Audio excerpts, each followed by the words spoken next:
fire. You got, you got people running around. You got, at least during then, it was kind of like mount condition. It was a very urban place that we were at. I was in Al-Naziriyah, Iraq, city of 350,000 people, tight streets, tall buildings, all this stuff, and just so much confusion and chaos. You're trying to listen to your radio at the same time.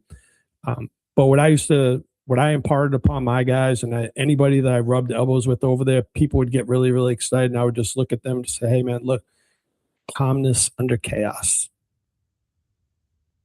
It's going to be chaotic. It is chaotic. Be calm. Be as calm as you can on the radio. Be as calm as you can when you're addressing people. I yelled a few times trying to get fire on targets, of course.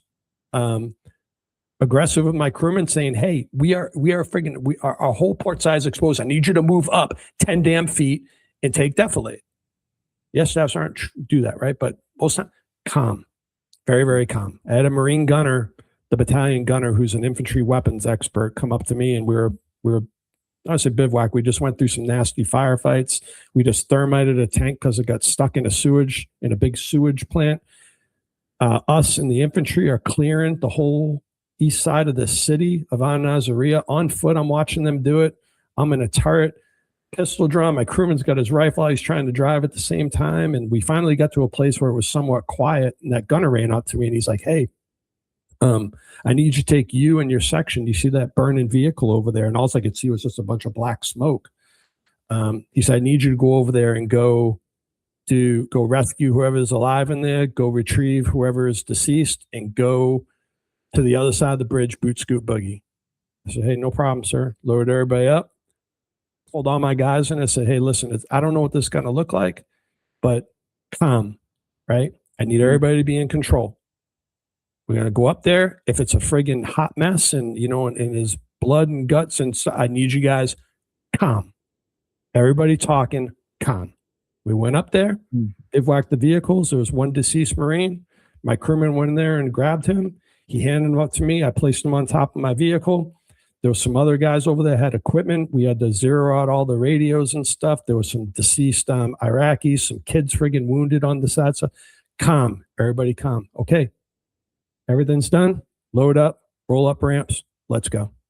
Went over the other side, prepared medevacs and stuff. And that's the best way I can explain kind of how I dealt and how I imparted, dealing with chaos with my people.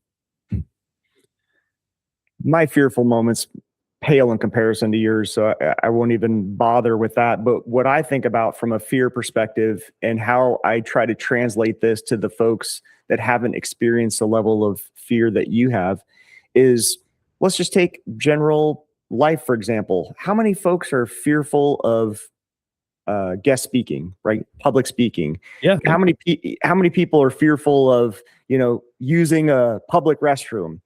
I know that sounds silly, but my point being is that when you get out of that comfort zone and you give that speech after speech after speech and go through that communications class or whatever, you get over those fears.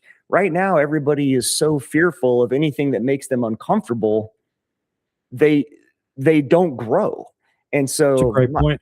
I mean, my goodness, with you going through that and telling your guys, be calm, because screaming, panicking, clogging up the radio with chaos, you're not helping anything.